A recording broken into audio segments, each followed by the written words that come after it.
And you can ask me questions at any point. Don't just wait for me to finish. So let's get started.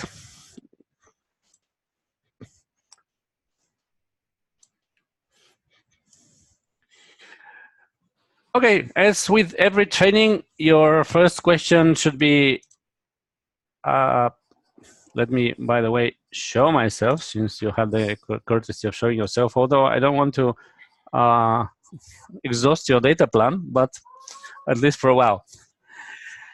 So okay, we see you, Alexander. Our greeting for you. I'll turn my video off though for everyone now that you have seen me, so that it doesn't consume too much data. So the goal of the training, and the first question that everyone should ask himself when attending a training is, okay, what am I going to be able to do after the training?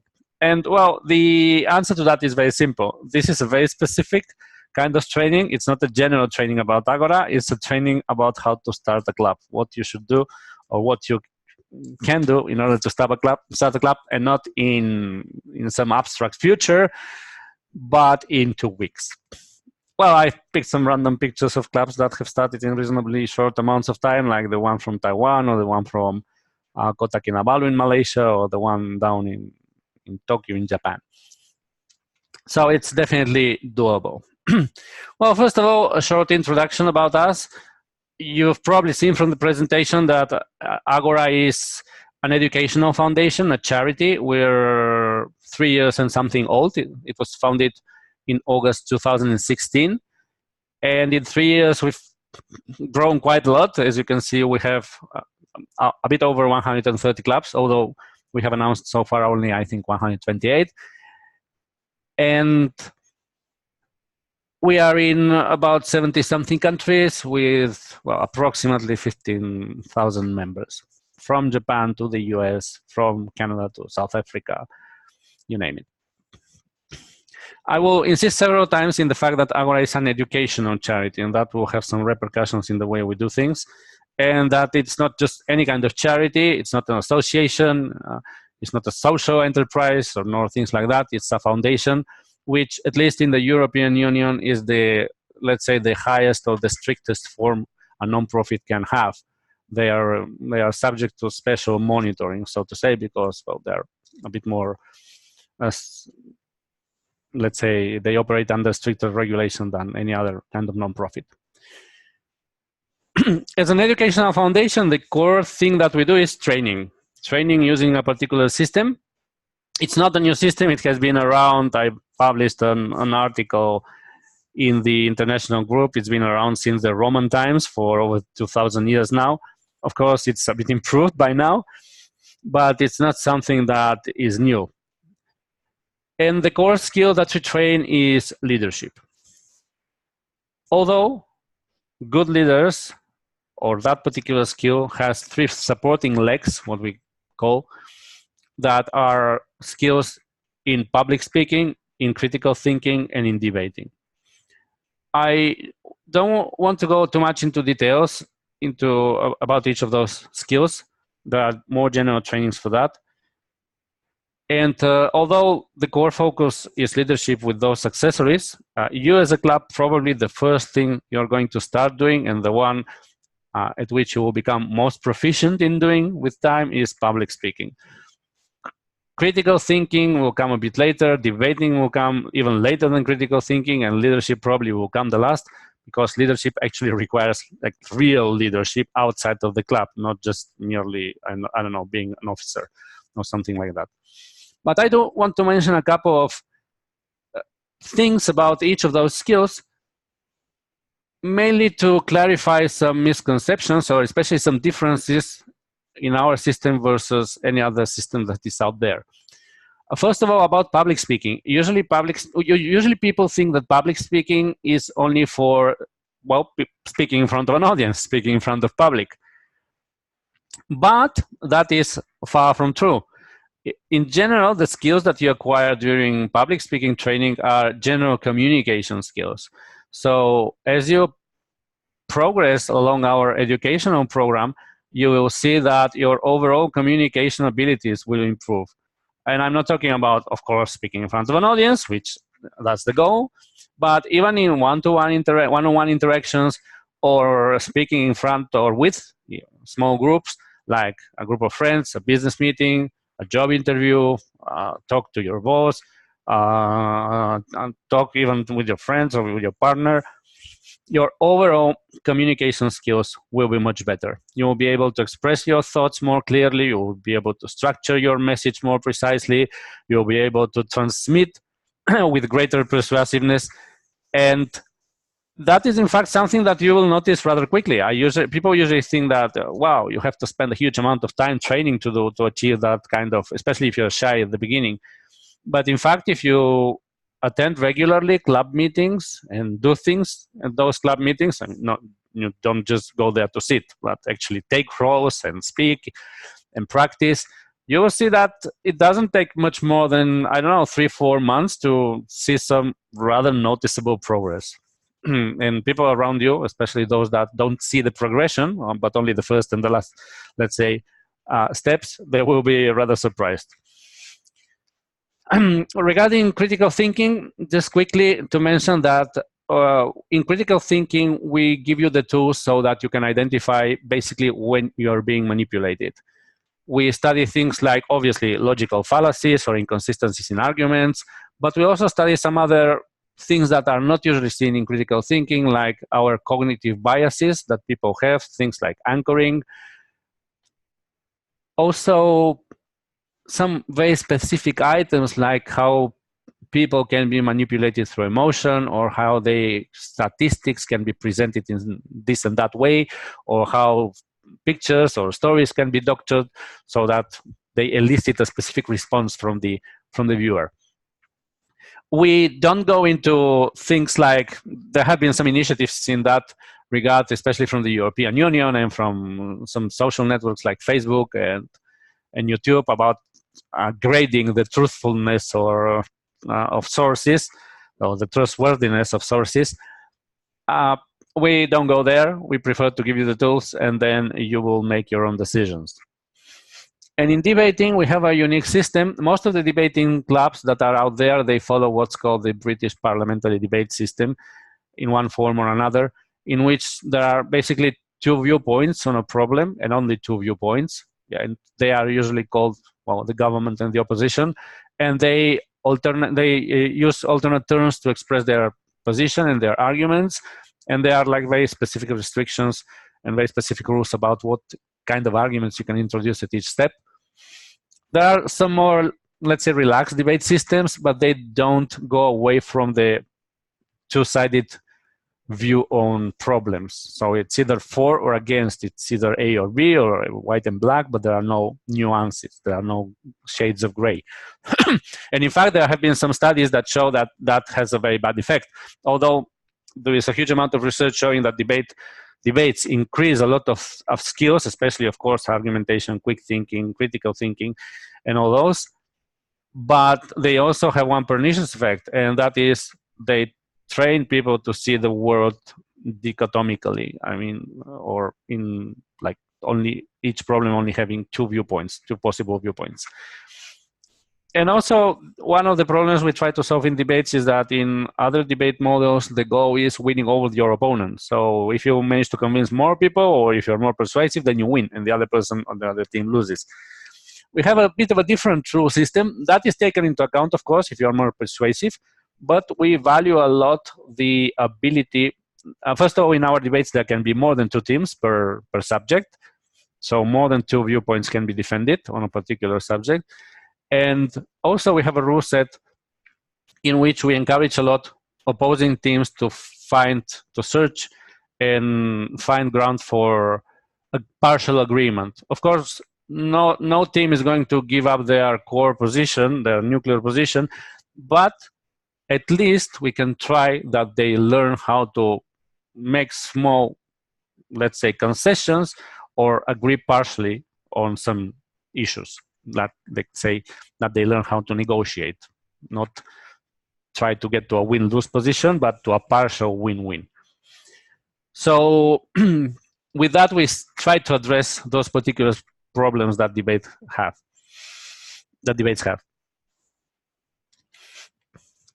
Now, how does the system work? Well, when you want to learn something, there are usually two approaches in general. One, you can imagine that you want to learn how to cook. That's the analogy I always make. So you can sign up for a seminar or a workshop or a class, I don't know, 1 week long or 2 weeks or 1 month, whatever, with some very famous chef. I don't know, imagine here in Spain, Ferran Adrià, or maybe in the UK, Gordon Ramsay. And well, you spend a ton of money and hopefully, well, you learn a lot, hopefully. And after that, well, it's up to you basically what you do. Hopefully you picked up some skills from the course or during the course. That's one approach. A different approach is, instead of that, you sign up for membership in a cooking club. And every single week, for example, you learn through some prepared materials how to prepare some kind of dish, and you cook that dish for your team, for your fellow members, and every single of those members tries your dish and gives you their feedback. Was it good? Was it bad? Was it salty? Was it raw? Was it tasty? Or the aesthetic was good? Not? And you incorporate that feedback into your next goal and iterate. And you do that week after week after week after week. Well, research shows that usually, and by the way, if any of you is from the IT community, you will probably recognize this as some kind of agile cycle. And if any of you is from the process management, let's say, area, you probably will recognize that as a Deming improvement cycle. And in fact, research shows from the Japanese management school, and in fact, research shows that people that, or teams that, instead of studying a lot beforehand and then trying to design and create the perfect product, they instead do something as soon as possible, face the real problems, learn from their mistakes, and iterate and repeat that cycle. Or in terms of skills, if you try to apply your skills as soon as possible, then see what happens. And then you learn from the mistakes you've made and iterate. At the end of the day, at the end of a period of time, the people that follow this approach are much more successful, they are much more skilled, and the products they deliver are much better in terms of quality than those that follow other approaches, especially the ones that spend a lot of time upfront designing or upfront learning how to do things. And the thing is that, and one of the problems is that many times people are actually focusing on imaginary problems rather than the real problems that will appear. So we follow a similar system in Agora. As you have seen from the presentation, there are no teachers as such, there are no experts in a club, although a club may invite at some point some expert to do a workshop, but that's not the usual thing. And we do at the central do trainings regularly, and of course at regional and international conventions we do have workshops delivered by experts. But still, the regular day-to-day or week-to-week or meeting-to-meeting club life is usually a process in which each person progresses along their own educational path, at their own pacing. They study the educational materials that we provide for a particular project. They prepare that project by themselves or with a mentor. And then the important part, or the critical part of the system, is that they deliver that project in front of the club. Now, speaking about public speaking specifically, delivering that project would mean you prepare a speech and you deliver it in front of the club, or you do a speech analysis, which is equally important for the public speaking path, and you present that analysis in front of the club. For other kinds of activities like leadership projects and that, well, you have to execute the leadership project, or at least one phase of the leadership project, and then you present the results only in front of the club. And then the important part that is the, let's say, the complement of the learning process is that you receive the feedback, the evaluation of your peers. Everyone will give you his or her own opinion about how you did things. And with that opinion, which is only that, an opinion, it's up to you to take it into account, take it into consideration or not. And with that, you progress. I'll talk a bit about later a bit more about evaluations, and in fact, we'll have a special training session and maybe some recorded videos on that, because that's an absolutely fundamental thing that should happen in a club meeting, and that's core for the learning process. Now, there are several core principles that Agora follows, and all the clubs must follow as well. Some of them are applicable for members to members, some not. One of the most important principles is neutrality, meaning that Agora as an educational foundation is neutral. It doesn't come with an agenda to, I don't know, to propagate or to endorse a particular moral viewpoint on the world or religion or political ideology or things like that. Agora is strictly neutral, and it doesn't have an opinion on any of those subjects, and so must do clubs, meaning even if every single member of a club agrees, the club as a whole, as a body, as a collegiate body, it cannot endorse any kind of political, religious, moral, economic, any kind of viewpoint on the world. And that's not only for the safety of the club, but for the safety of members in other countries. Because, for example, okay, we here in Europe, everyone can agree that everyone should have the freedom of speech, right? The right to freedom of speech, that they should be able to criticize anything they want. And yeah, a lot of clubs would unanimously agree on that. But still, Agora is an international foundation. It has presence in countries where governments are not particularly fond of that right. And if we started endorsing those kinds of views, even though we locally, individually support them, members in those countries could end up facing problems. This doesn't mean that individual members cannot have opinions. They should have, in fact, and we encourage people to give speeches and to lead projects on things that matter to them, on things that they feel strongly about, not just having, I don't know, how to express it, like shallow opinions or opinions that are not going to offend anyone. In fact, if you do have a strong opinion on something that matters to you, probably it will offend someone somewhere in the world. That doesn't matter. That shouldn't make you shy away from it. People should be, and that ties in with another principle, which is tolerance. Just as you have, and you should be able to express your opinion with as much passion as you want, whatever that subject is and whatever your ideas are, you should be able to withstand or tolerate others doing the same thing. So if someone comes to a club and delivers a speech with which you deeply disagree, you may even be offended strongly, it may even hurt your feelings, whatever, you should be able to tolerate that. Please note that I'm not saying respect that. For me, respect and tolerance are completely different things. All opinions should be tolerated, but I am not saying that all of them should be respected. But my point is here that members should tolerate listening to opinions that are deeply offensive to them and not react emotionally or get agitated or much less violently or, I don't know, standing up, leaving the club and slamming the door. That's not the point. And in fact, people that do that, they only provide more, let's say, gas to the opinion that was just expressed. They just make it more popular. The proper way to counter those opinions that are radically offensive, for example, or radically deluded, is by giving speeches on the opposite subject, refuting their argumentation, or maybe even having a debate in the club and exposing how shallow or how hollow their bases are. But never reacting emotionally or violently.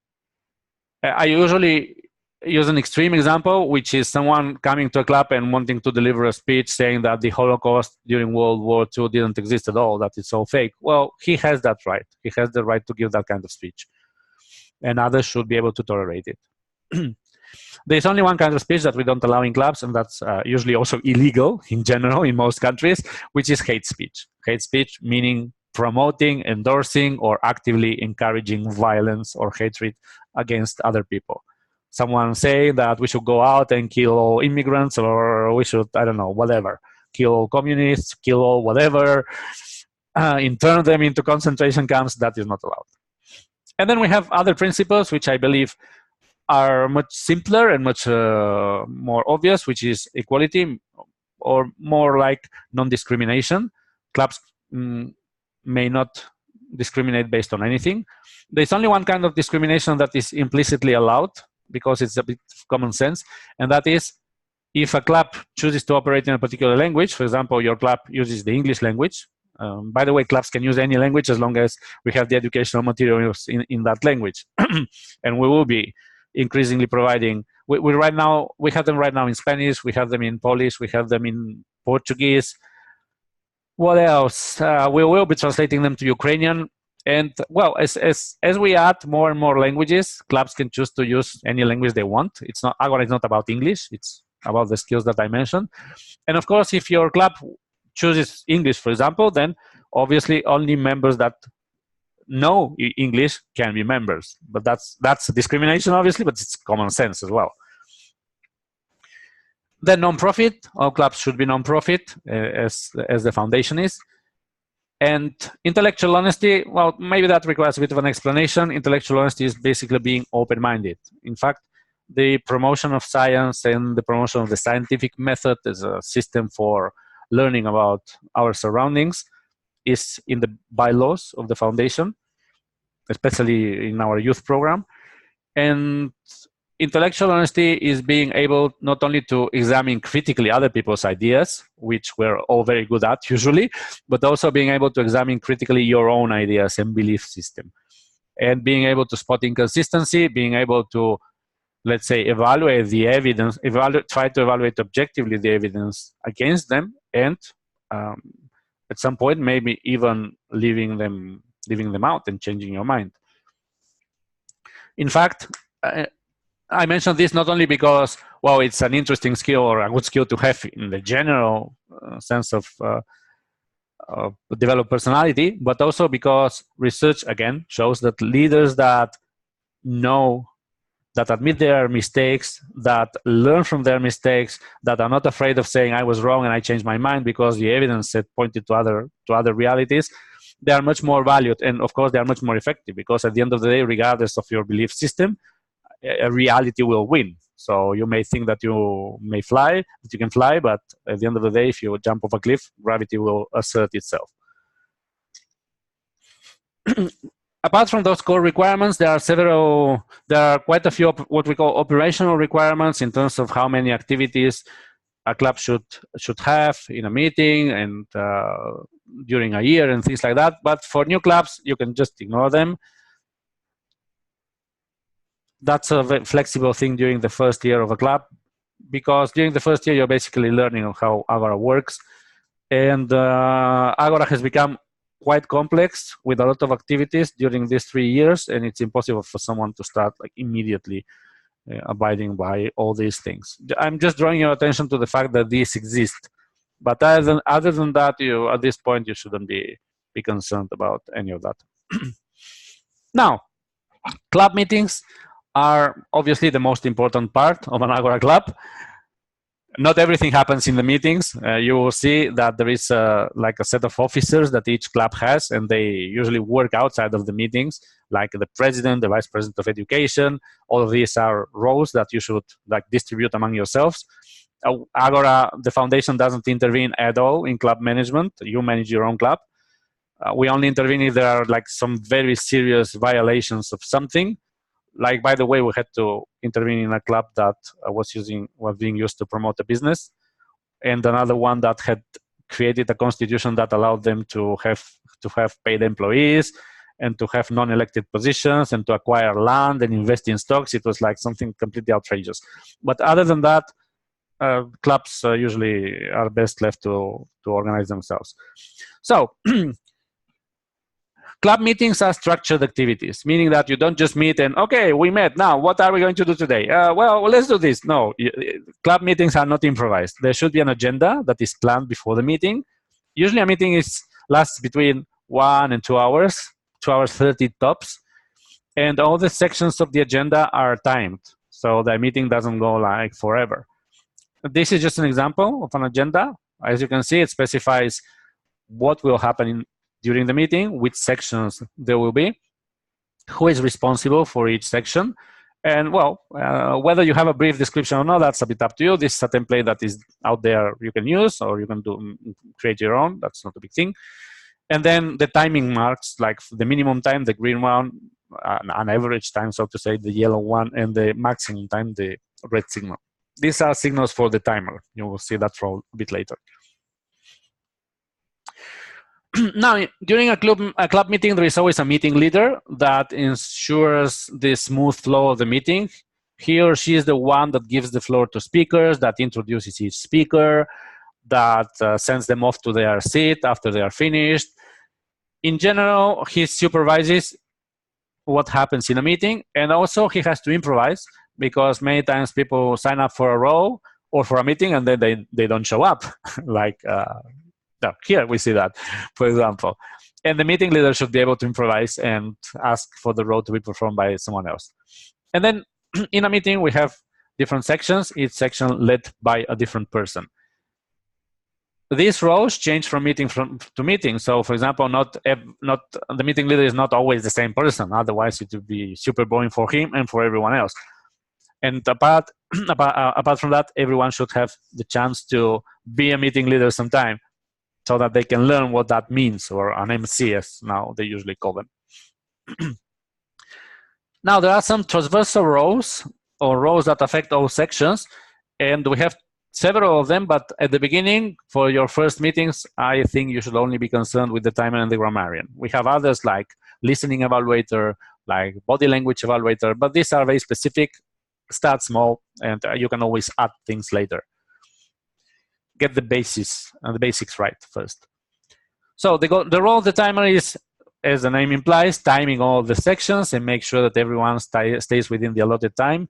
And in fact, the timer has the ability to kick someone out of the stage. You will see in the documentation what's the procedure. And at the end of the meeting, the timer provides a report on how much time everyone spent. The role of the grammarian is both taking notes of the bad and good uses of language, as much as his knowledge allows, especially in clubs that don't use the native language of the place. For example, your club is English in Kyiv. Well, it's not exactly native for Ukraine. So usually non-native grammarians will just focus on either very obvious grammatical mistakes or very obvious mispronunciations, like, well, the typical think versus thing versus sing and stuff like that. But probably will not delve into more sophisticated grammatical errors. Instead, they can highlight good uses of language, or particularly good uses of rhetorical devices like metaphor or comparisons or alliterations. Or one of the things that the grammarian does is present or come up with a word of the day. Although it's called word of the day, it could be the expression of the day, the idiom of the day, whatever, the quote of the day. And that is not known until the beginning of the meeting. The grammarian explains that. And the goal of each speaker should be trying to incorporate that into their speech. On the fly, obviously, because they didn't know up to that point what that word would be. The ultimate goal of that being to make sure that speakers don't memorize their speeches. Because in public speaking, there is nothing worse for your credibility and your authority as a speaker than coming out as someone that is fake or phony, someone that is memorized the speech, that doesn't feel anything about it, and that is basically, if you allow me the expression, vomiting the speech onto the audience, and that's it. I could be, I'm speaking about human rights, but I could be speaking with the same enthusiasm about, I don't know, croissants.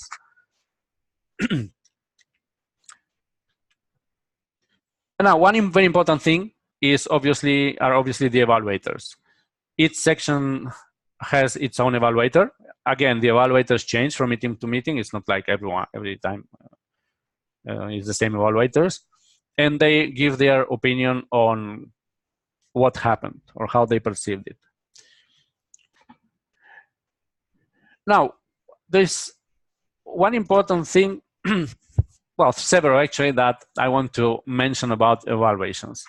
First of all, the general question about, is everyone qualified to evaluate other people or other people's performance? Well, evaluations are opinions. They are not academic judgments, or they are not academic scoring of how the speech performed, of how the speaker performed in terms of, I don't know, some technical criteria. And I usually make, again, the same analogy as with cooking or with going to the movies. You go to a movie, you watch it, and after it's finished, you do share an opinion with your friends about what just happened there. You can say, well, I love the acting, or maybe I love this particular actor. The other one was a bit weak. It didn't look very natural. It was, I don't know, a bit robotic. The story was okay, a bit cliche. Or, well, I knew from minute 10 what was going to happen in the end, or not. Or maybe that final twist, I didn't expect it. Or the effects were good or bad or whatever. Or the camera work was fantastic.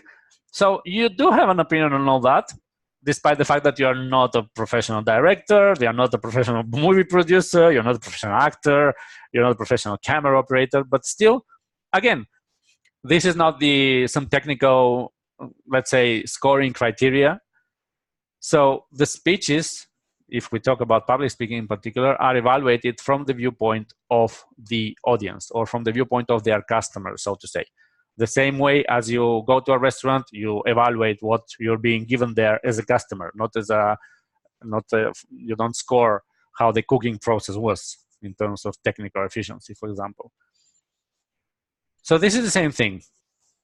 At the end of the day, when you speak in public, you will be speaking to general audiences. You will not be speaking for academicians writing books on how to do proper technical public speaking. And therefore, you need to be liked and accepted by the general public. So that's what you get, the feedback of the general public, which, by the way, should be the only one that matters. Now, evaluation should highlight, so basically everyone is qualified, even if he's a completely new member, to give an evaluation of a speech. Of course, people get better at evaluating speeches as they attend more and more sessions.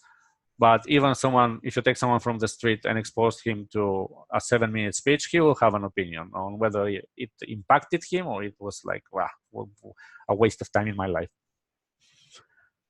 Evaluations should highlight both the positive and the negative things of a speech. So basically that means both the things that you liked and both the things that you didn't like. Again, it's your personal opinion. You're not saying your speech was bad. You're saying, I didn't like your speech. And that ties in with the third thing. They should be specific. If you just say, I loved your speech, or I didn't like your speech, but don't say anything else, then that isn't helpful at all. And the goal of evaluation should be being helpful for the speaker to improve for his next project or his next speech. So if you just say, well, first of all, you should never say, I hated your speech, because if you say that, probably that person is not going to come back ever to the club. But the opposite is also true. If you only say positive things like, I loved your speech, I love how you moved, how persuasive you were, your use of language, you use all sorts of metaphors, and you were jumping all over the place, and I don't really have anything to suggest to you to improve. Well, then that's a disaster, actually, because that person didn't learn anything. Well, he learned maybe that, okay, I'm doing these several things that you mentioned, I'm doing them well, but I don't have anything to improve for my next meeting. And if I don't have anything to improve, then why the hell am I here? Why should I come back if I'm not getting any advice? And the fourth item of a good evaluation, although I insist we'll have a special workshop on that, and I encourage everyone to read the article that is pointed down about giving good evaluations, is that evaluations should include actionable feedback or actionable guidance, meaning that not only say what you didn't like, but also offer suggestions to the speaker about how to improve that. So, for example, you could say, I didn't like that you were static the whole time at the center of the stage. Maybe, and that's the actionable guidance part. Maybe you should try to move a bit more, and especially you could walk towards the audience or towards a particular person if you are talking to them or if you're referring to them. That's an actionable guidance. Be aware that there are guidances that are not actionable. They can be specific, but the person cannot do anything about them. If you tell someone, well, I didn't like your voice, it was too coarse. Well, excuse me, that's my voice. I mean, I was born with it. Well, yeah, I could work 10 years on it and change it a bit, but it's the way I am. I cannot do anything about your suggestion.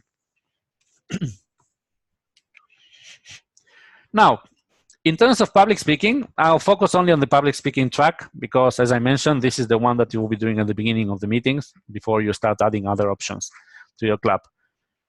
For each speaker that is doing a project from the educational path, he will have a specific evaluator. And the evaluator will give him both a written evaluation that is done by filling in a specific card that is different for each project, and a general verbal evaluation that is delivered in front of the club, so that not only the speaker, but also the club can learn from what was delivered there. And now the rest of the club, and maybe even guests, they can use a template that we have, or you can design your own with those criteria or others, that's up to you, to provide some general written feedback to the speaker. It's the form contains general criteria like was it natural, was it humorous, was it appropriate, the use of was the use of props appropriate, things like generalities about the thing. Unlike the evaluation card of the evaluator that is specifically tailored to the specific project. I'll talk a bit about that later on. Now, there are different evaluator roles in a meeting, and they evaluate different things. So, for example, the speech evaluator, well, he evaluates the speaker, obviously.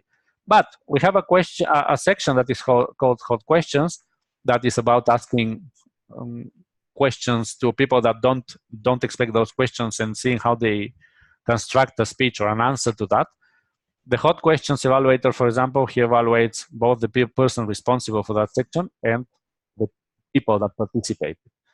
And we have and he may or may not, that's up to him, give some like handwritten notes to the leader or to the individual participants. That's up to him. And there's no template for that, for example. And there are no fixed criteria. And then we have the role that we call meeting evaluator, that evaluates the meeting leader, the analytics team, the timer and the grammarian, and all the other evaluators in terms of were their evaluations useful, were they specific, were they, well, all the criteria that I mentioned before.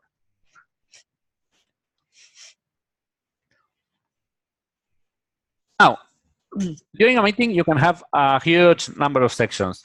Each of them is described in the documentation. You can have sections that train public speaking. You can have sections that train leadership. You can have sections that train critical thinking, others that train argumentation and debating. And it's impossible to have all the sections in a meeting because, for example, debates, they usually take between 1 or 1.5 hours. So basically, they are the whole meeting. If you add like a small introduction and then the report by the grammarian and the timer, it goes up to 2 hours, and then there's not much more time left for anything else. So basically, in each meeting, for each meeting, you will decide what sections to have. Of course, you will start with simple things. There are going to be some suggestions now. And then as you get the basics right, you can add other sections when you decide that you're ready for that, especially spice up a bit. Now, a typical meeting will usually go like this. Again, this is not a standard mandatory format, but instead it's a recommended guideline. I suggest that you start with that, and then you can change once you get it right. You can change to see what works better for your club. Maybe you can reorder the things or doing in different ways or whatever. So usually there is an initiation part in which the meeting leader introduces the meeting. He usually talks a bit about the club, the purpose of the club, the foundation itself, the relationship of the club and the foundation, some maybe procedural issues like please turn off your mobile phones, please don't make noise while the person is speaking, don't go outside of the room during that time. And well, the meeting leader should be able to improvise because, for example, if in a particular meeting there are no new members and there are no guests, then it's pointless to be repeating what the club is about. Everyone knows. So, and he doesn't know whether the meeting leader doesn't know whether there will be any guests or not until right before the meeting. So he should be able to be prepared both ways.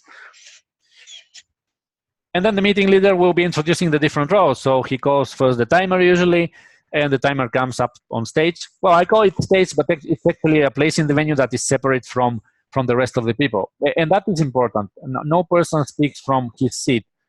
Everyone should go up in front of the rest of the meeting, because it's a completely different feeling. When you're surrounded by people and at a table, it looks like you're giving some kind of toast. It's a completely different feeling than being alone, let's say on a stage and facing everyone else.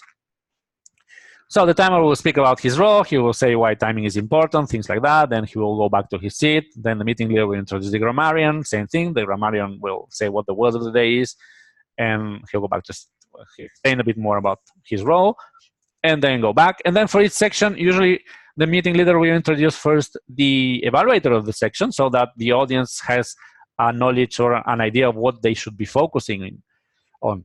So for example, if a speaker, let's focus on speaking activities only. If we have a person that is doing a project from the educational path, and that the goal of that project is, for example, body language, then there are a special set of criteria that are used to evaluate that particular kind of speech, and the evaluator can share those.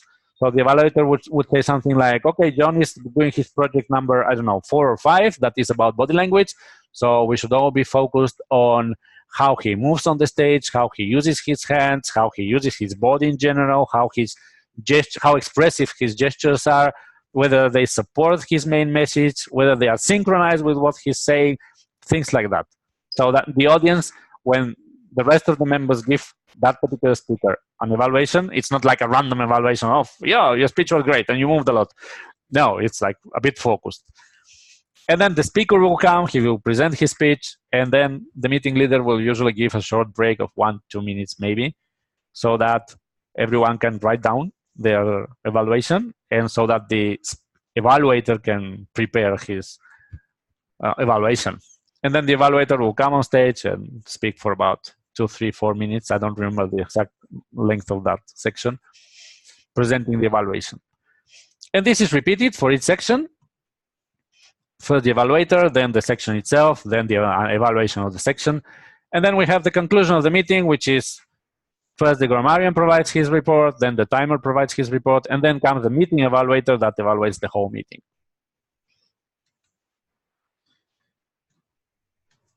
Now, most of the activities, in fact, almost all of the activities are self-contained. So for example, if you have the thought of the day, which is basically a short mini speech on anything that the person likes, because it's called thought of the day, but it can be the movie of the day, or I don't know, the book of the day, the place of the day that I traveled to, whatever, or the museum of the day, whatever some person likes. It's a mini speech, 2 to 4 minutes, just for people that are too nervous to do longer speeches. And it's like usually innocuous. Well, that particular activity, thought of the day, if you do it 10 times, 10 times is going to be exactly the same activity with exactly the same evaluation criteria. But prepared speeches are different, because prepared speeches are part of an educational track or an educational path. We have what we call the basic educational path, which consists of 16 projects. They start from very, let's say, humble beginnings. Just give a speech in front of an audience if you're very nervous. Speak about anything you like, your hobby, your family, your pet, whatever. Just speak for 4 minutes. Even the minimum is actually 2, so you're done if you manage to speak 2 minutes in front of an audience. And the goals are like super generic, just being natural, having some sort of coherence, and that's it. And then from there, we move on to more sophisticated goals, like having a clear structure, having a clear single message, using a variety of rhetorical devices, using microphones properly, using PowerPoint presentations properly, because, well, these are like tenets of the modern world, for good or for bad. do even more advanced techniques in the last projects, which are like using anecdotes in speeches, using humor in speeches, using emotion in speeches, and how in general to have charisma on stage. And most of those projects are divided into two, and that's very important for people that come from other organizations, because they don't have that. We do, and we require that. Most of the projects have a speech analysis part and the speech practice part, and they are done in different meetings. Speech analysis part consists in that you find the speech that you like. The speech doesn't need to be from someone famous. It just needs to be a speech that you like. You can pick it from YouTube, well, we have collections of speeches where you can get ideas. Of course, you can pick a speech from TEDx or from a political event or from a movie, a monologue by an actor, or things like that. A commencement ceremony, a commencement address, a graduation ceremony, whatever. As I say, it doesn't need to be from a famous person. And the point is that you analyze that speech from the viewpoint of that particular project. So if the project is about body language, you focus that speech and you watch that speech exclusively, picking out and analyzing how the speaker is using his body in general, his hands, his head, his legs, whatever, to support his message. And you present that analysis to the club, as well as the speech itself, of course.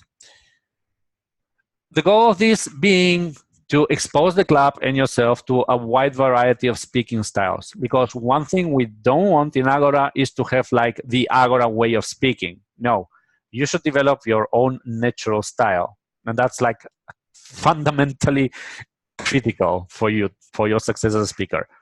If you don't have your own style, if you try to imitate someone else, then it will be a disaster. You need to be yourself. Because again, I insist, the thing that is most valued for speakers is how natural they are, how they are themselves. So that's why we want to expose the club and members to as many different styles of speeches and speakers, so that they can pick the things that they like, and all that mix becomes their natural style. And then comes the second part of each project, which is the speech practice. So after you have analyzed a speech from the viewpoint of body language, continuing with the previous example, then you actually deliver a speech in which you have to use body language. Again, unlike other places, we do not allow you to talk about public speaking, because that's an easy way to wing a project. Like, okay, so my project is about vocal varieties or body language, so I'm going to give a speech on how to use body language. No, that doesn't work. You have to be speaking about subject. You pick your own subject, by the way, that's a common question. Each member decides what to talk about, that's their choice. And the only limitation that we have is that the subject cannot be public speaking. Because the whole point is that you have to use those techniques as a tool for your main message, and not just as an end in itself. You have to learn how body language or vocal variety or rhetorical devices or humor or anecdotes support what you want to say, and not make a speech about them, about the tools. And now, once you're done with the basic educational path, there are some advanced educational paths. Not all of them are ready, full disclaimer. And those are for speaking in specific contexts. So for example, if you want to specialize in the business sphere, if you want to be an entrepreneur, if you want to be a speaker in the corporate world, then you have educational paths for that. They are usually between, I don't know, 7 and 12 projects each, depending. Or I don't know, if someone is very fond of storytelling, then you have paths like that. And they are a bit more advanced in the sense that you will be no longer allowed to speak only in front of the club. You will have to go outside of the club and deliver speeches there, especially in the last parts of the educational paths. Now, where to find things? Because that's a common question. And apparently it's one of the biggest hurdles. Let me share with you. Let me see where it was. Let me share with you where you can find the stuff to get started. Okay, so this is the wiki that we have. All the documentation is here. Right now, it doesn't require any sort of registration. It's open to the world. This will change, but for now, you don't need to be logging in here. Just a warning, or registering here at least.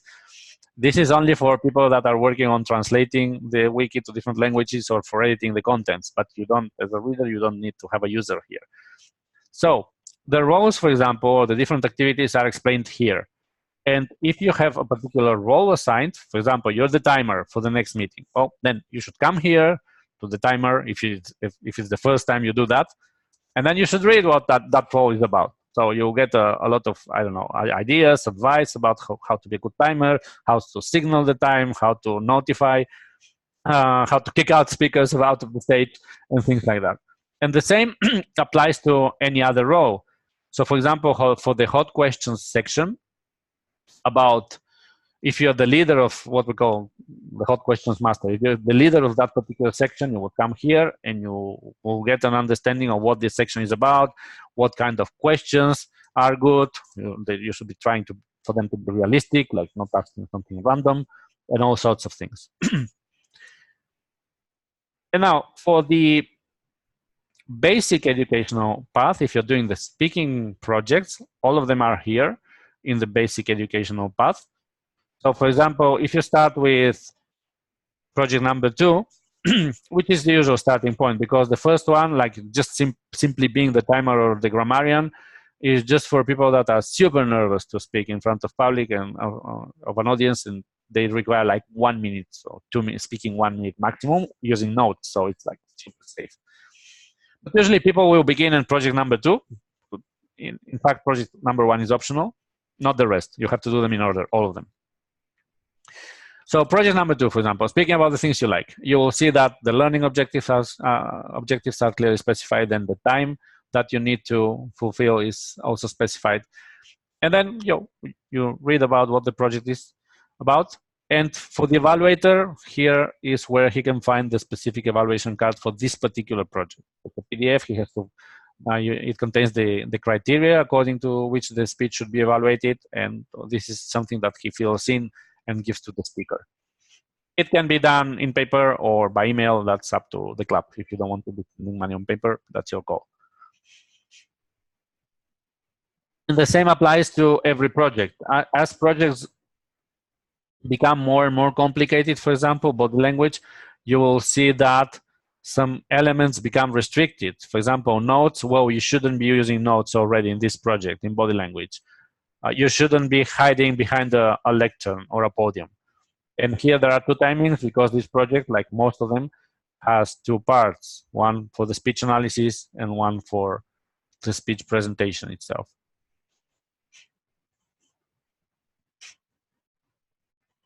There are also some other sections that you should be aware of the website, useful initially. In resources, in branding portal, you have all sorts of digital assets that you can use. For example, logos, font, business cards, club business templates. That is usually useful. You have the evaluation, the generic evaluation forms that I mentioned before. You have like letterheads, templates for agendas, templates for these are suggested formats, right? They are not like mandatory. In presentations, you have PowerPoint presentations if you want to share. As you can see, we have the PowerPoint presentations in quite a lot of languages, even though we don't yet have all the materials in those languages. So these are editable PowerPoint formats, so you can tailor them to if you need to present Agora to someone else. And one thing that everyone should be aware, though, is that when you use the digital assets, you should always be following the brand guidelines in terms of what may and may not be done with those materials. So for example, you cannot start distorting the logo, or I don't know, adding effects, squeezing, stretching. That is not allowed, because we need to preserve the identity of the brand. And while there are other limitations, you read here, most of them try to avoid people confusing what the club does with what Agora Speakers International as a foundation does. So for example, we will always require that the club logo is present in all your communications, and not only Agora Speakers International, because otherwise it will look like an official Agora Speakers International post, and we want to avoid that kind of confusion. So everything you need can be found here.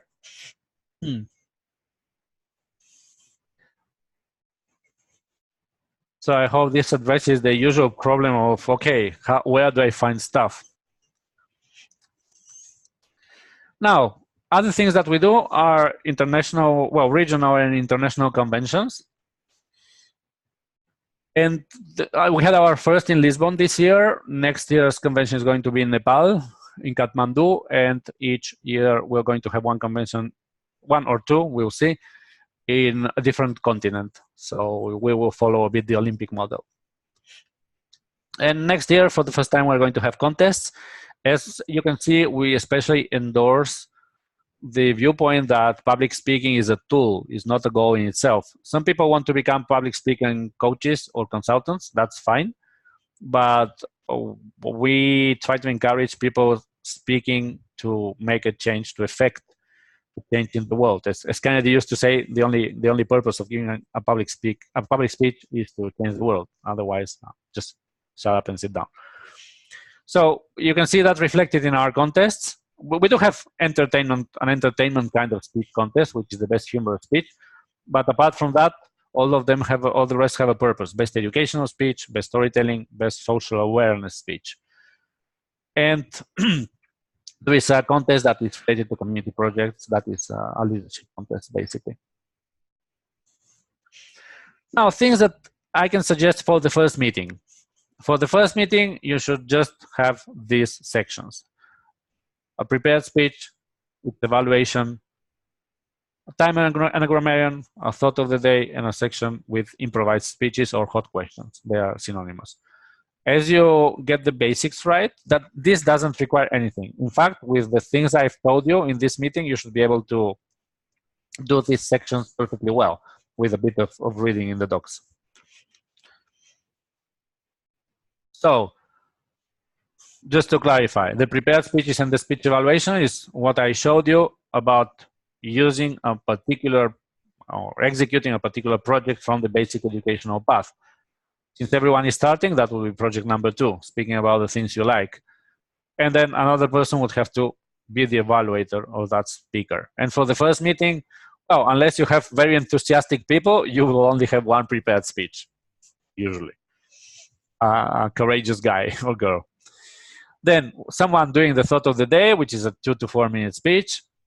Then a section for improvised speeches, that is the hot question section, in which the leader of that section prepares, I don't know, 4 to 6 questions, depending on time and attendance, on a realistic topic. That's the important part. We do have a section that is called icebreakers for funny things and questions that are completely like absurd.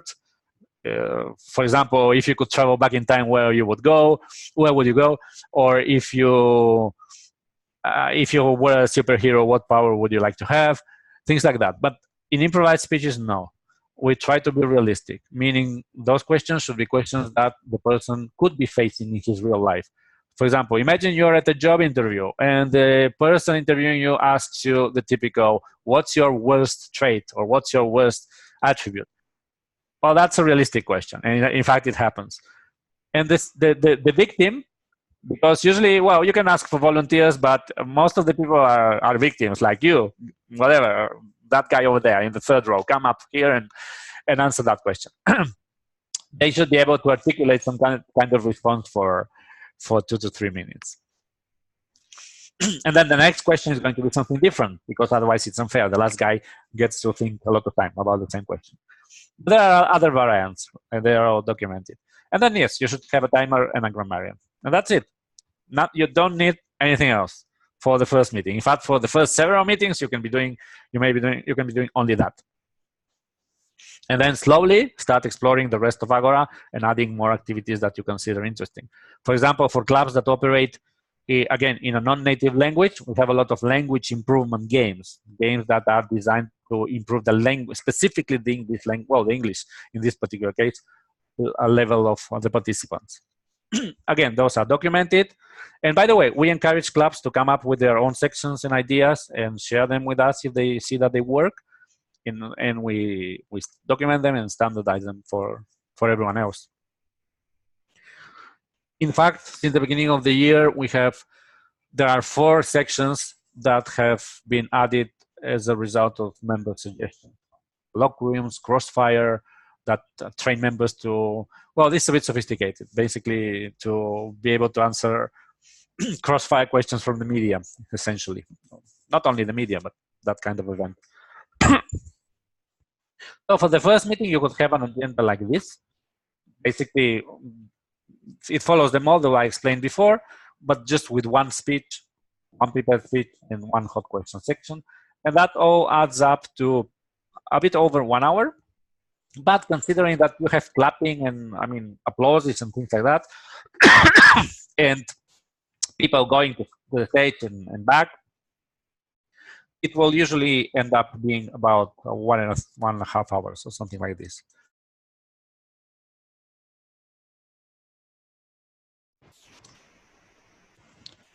And for this particular kind of agenda, you only need 8 people, and that's the origin of this minimum 8 members rule. Because with that, you can have a fully efficient meeting. Of course, since everyone has a role, the hot questions leader will have to pick up people that have already a role. Although in general, he should be picking up people that haven't spoken or that are not going to speak during the meeting, so that basically everyone gets a chance to speak in front of the public, even guests sometimes. Now, just a short mention that there are several different types of clubs that we admit. Not all of them are free. In this particular case, we're talking about creating an open public club, which is a kind of free club that we have. The special thing about those clubs is that they don't have any restrictions to membership. So anyone can join as long as there is enough room in the venue and they know the language, and that's it. But if someone wants to create, for example, a corporate club that is limited only to employees of his company, then those kinds of clubs do pay fees to Agora Speakers International. You can think it like a dual licensing model in which you can either give back to the community. I mean, we offer a lot of things that we have developed for free, and you have to, quotes, pay. You may pay in 2 ways. Either by giving back to the community, by making your club available to everyone, or you can give back financially. If you want to restrict membership, then at least you should set some kind of payment for everything we're offering for free. But this is just so that you're aware that our economic model is in fact making those clubs, the restricted and corporate ones, sustain co-infrastructure of Agora for everyone else, apart from obviously private donations and grants. We have also a youth program that was started in Portugal for kids that are in early school and preschool years. But this is, again, just something that I want you to make you aware of it. Usually children that are above 14, 15, we consider them perfectly able of following the adult educational program.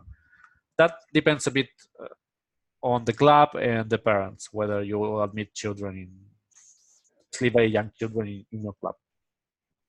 We don't have like a guideline on that, other than it should be legal.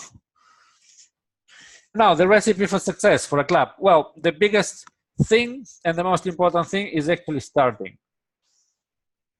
Because most of the time people are just too focused on solving imaginary things or too afraid to start, when in reality, after this meeting, you should be able to start almost immediately if you have the people and the venue. Most of the time people are focused, as I mentioned at the beginning, on imaginary problems that don't exist. And they try to solve everything, and they are looking for the perfect venue and the perfect members and the perfect moment. And that doesn't exist. So at the end, you will not even start. And that has happened already to a couple of clubs. Obviously, you will make mistakes, but those mistakes will be based on the real thing, not on imaginary problems. You will be facing real problems when you start, and those are the problems that you should be addressing. And you iterate. As you can see, it's the same cycle.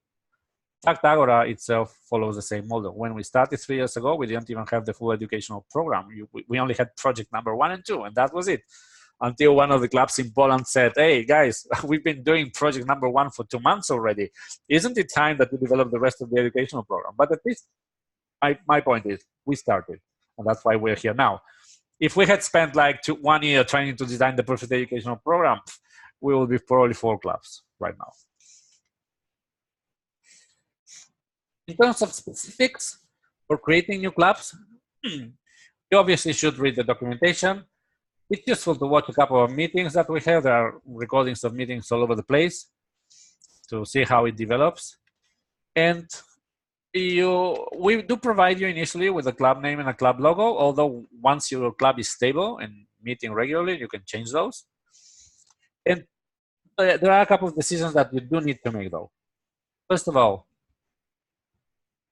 whether the club will have fees or not. We at Our Speakers International, we don't charge anything for open public clubs, but obviously clubs usually do need to sustain themselves somehow.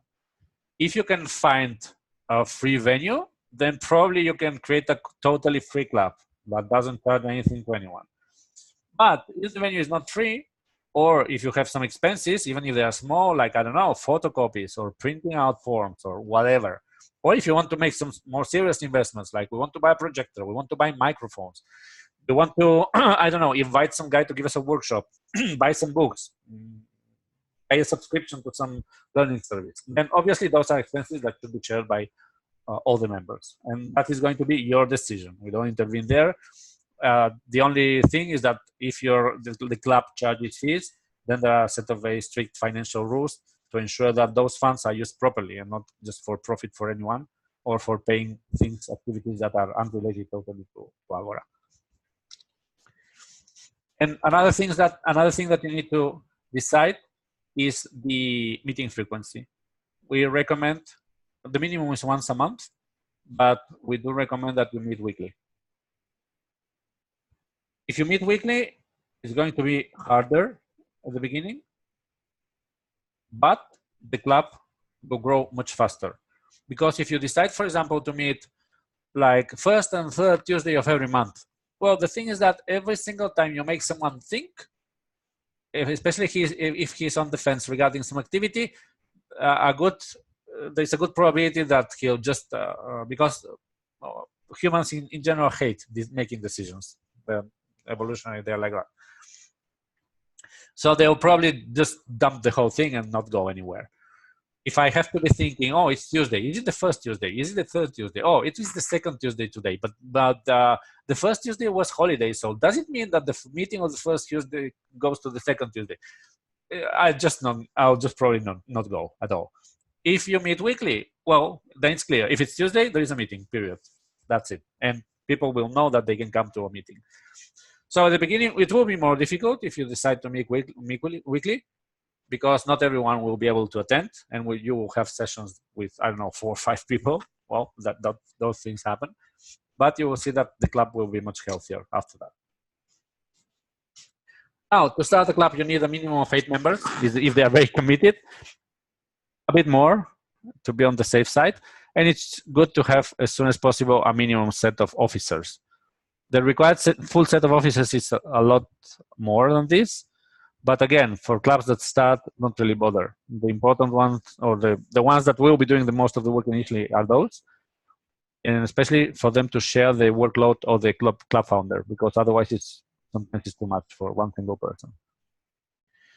And then the last thing that remains is the venue. Usually, it is a good idea to ask for help from other people, especially if they work in some companies. Maybe the company can offer some free space. If that doesn't work, schools, universities, and libraries can be a good option, because you can provide them with an activity that is interesting, that they can offer their students, but completely free to them. Not only free in terms of economical costs, in terms of money, but free in terms of not having to invest any time in organizing it or any resources other than providing a room. So it's usually a win-win proposal, and the kind of training and the kind of activity that we do has a lot of demand. So it usually works. Plus, we can provide you with an official letter for support endorsing your club in front of the institution. So it's not a couple of guys coming to a university asking for a room, but it's the Agora Speakers International Foundation with our legal registration data and our bylaws or our worldwide presence, the one that is sending the letter endorsing your club. Like, listen, these are the guys that are creating a club affiliated to us in New York City. If that doesn't work, well, you can always try pubs, cafes, and restaurants. again, that is a bit of a win-win proposition for everyone. You may get a free room at times when there is not a lot of affluence of public, in exchange for, I don't know, ordering a drink or maybe having dinner there afterwards. For the owner, that's usually a good solution.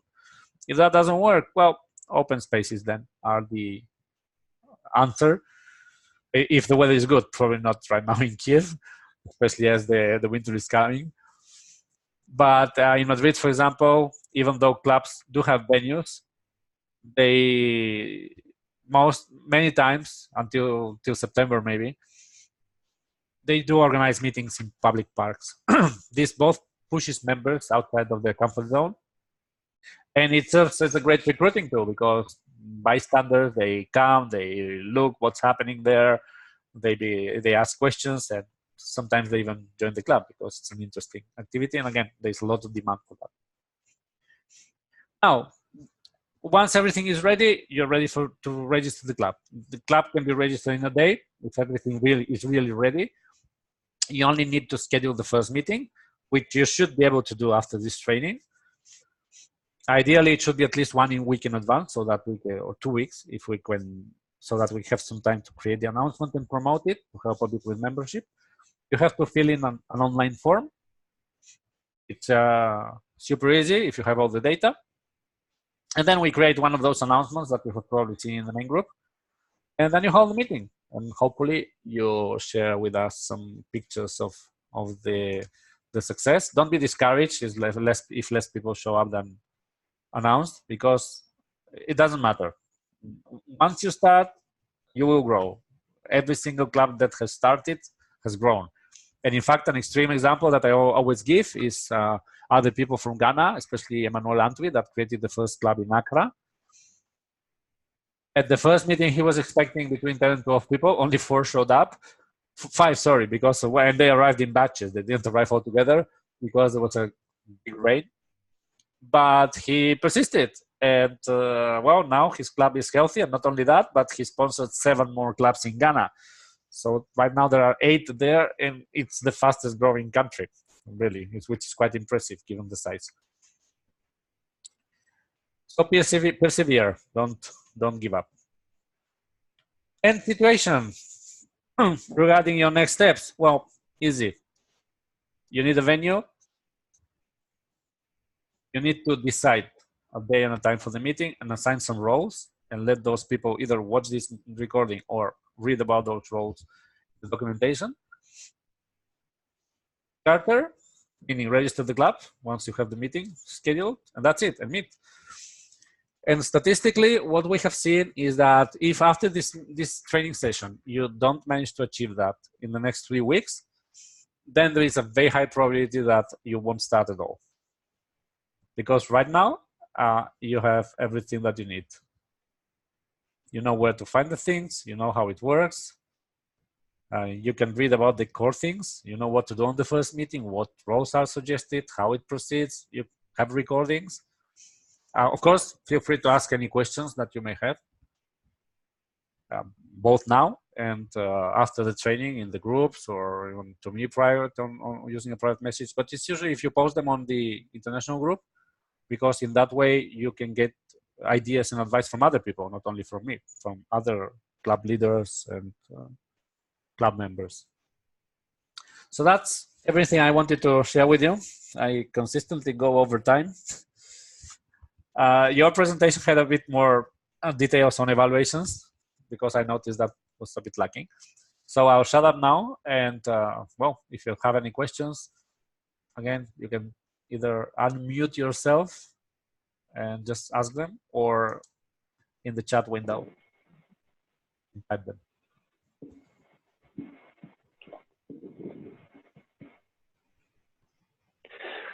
Well, hi, Alexander. This is Spencer. Can you hear me? Yeah, Spencer, I can hear you. Hi, nice to meet you. Nice to meet you, everyone. I guess my question is, what should we do next?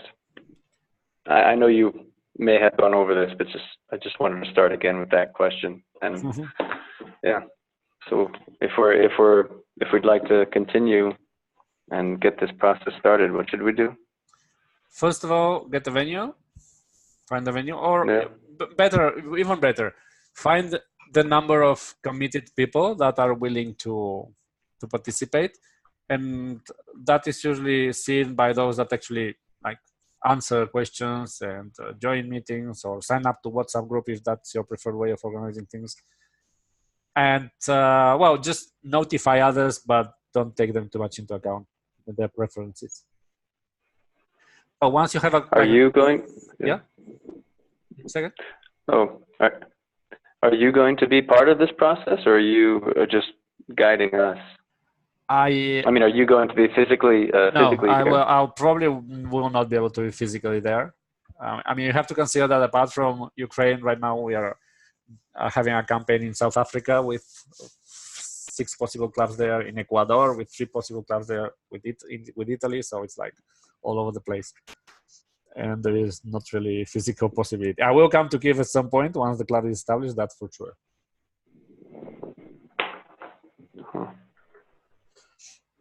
But that doesn't mean that I'm leaving the process. I mean, feel free to. I will stay there. Yeah. Hey, what's the origin story of Agora Speakers? Who started it and why? What was the initial vision? Well, that's a long story. We will have to leave that for a general training. Well, I started Agora like 3.5 years ago, and the vision was going beyond merely public speaking and making it affordable for everyone. Not wasting the talent of people that became brilliant in public speaking, but putting that talent to work in terms of actual leadership in the community. That's a very summarized version of the history. How is it different from something like Toastmasters? There is a whole article about that. I'll send it to you on the wiki. It's quite different. It began created by people that were from Toastmasters. I myself was part of that organization. I'm a DTM, if you want the gory details. But as time has passed, we have diverged more and more, and not only financially in terms of, we are a free organization, but also in terms of the activities that we have.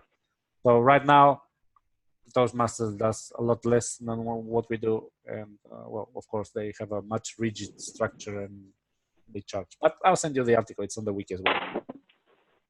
Oh, okay. Where would we access the information for potential participants? So how would we get in contact with each other, do you recommend? That's a bit up to you, whatever works for you. Some people prefer WhatsApp, some people prefer Telegram, some people stay in the chat group. The way you feel it works best for you. Well, I mean, so for example, right now, the only way I could contact everyone is just through the Facebook message that we're all on right now. Mm-hmm. I guess is that the place? That's the place to begin. I don't really know. I mean, that a bit depends on the country. For some countries, WhatsApp works great, and people sign up immediately on WhatsApp, and then they abandon in dust the Facebook chat. If some people in some countries that doesn't work because they are very reluctant to share their phone number with unknown people. So we chose the Facebook group because that's like a minimally invasive form in terms of privacy, because you're already on Facebook, so you don't bring up anything. Yeah, but that's really a decision that you should make. You can try to set up a WhatsApp group and see how many people join. If that doesn't work, then again, remember, if it doesn't work, change your strategy. Yeah.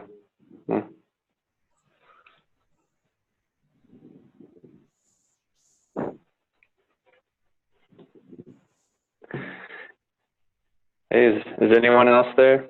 Have you all taken yourself off of mute? There's only Aaron that is staying heroically because he's from Cebu, the Philippines. It must be like 11 p.m. already there, 11:30 probably. Huh. Hey, Irina. Are you there, yes, Irina? Irina. What's that? There's someone there, Irina. Yeah. But looks like she's still on mute.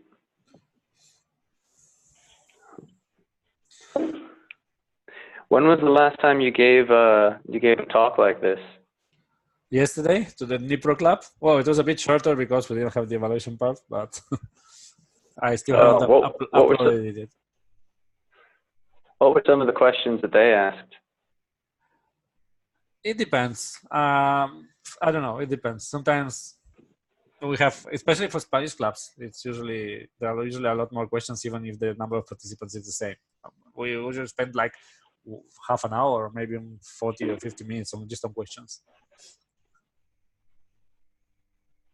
Oh, you spent. Oh, what were some of the questions, or what types of questions? All sorts of questions. Some of them I have incorporated them into the training, obviously, so that they don't get asked again. Oh, okay. Like, yeah, we usually venue institutional support from us, whether we provide funds, especially from grants. That's a no, obviously. We cannot provide funds to clubs because they don't really like form part of structure of our. And I don't know. People are usually very concerned about the financial model because some people see some, I don't know, they can't really believe that there is such a thing as a free lunch. They always think there is something hidden somewhere when they hear something is free. So we clarify that part. Usually the whole thing about the first meeting is there because people asked about it. Okay, so what do we do now? Yeah. Huh, okay.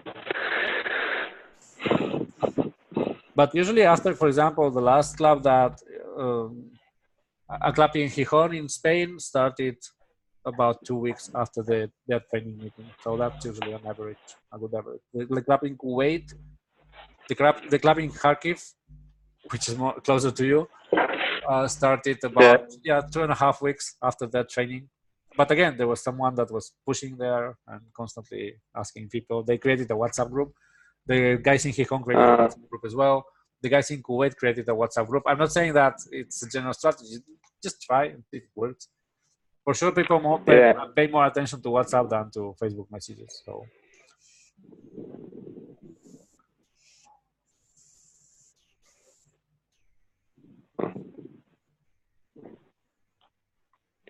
So in Ukraine, is that right? There's just one existing. I mean, besides from Dnipro, there's just one existing Agora Speakers organization, the one that's in Kharkiv. Yep. Right now, yes. We had a problem with the previous club in Kyiv. There was one club that was registered in September, but we discovered that it was being used to promote a business. And well, the owner decided to remove himself, and we were happy that it turned out this way. And by the way, he was charging like huge amounts of money per meeting, something like 250 hryvnia per meeting. Like what? Yeah. So we are in Kyiv. It's a reboot, really. Yeah. How many? Do you have any data on, for example, like how many attendees he had over what period of time? No, because he already had a business. He was a professional public speaker that was training in public speaking. So he basically converted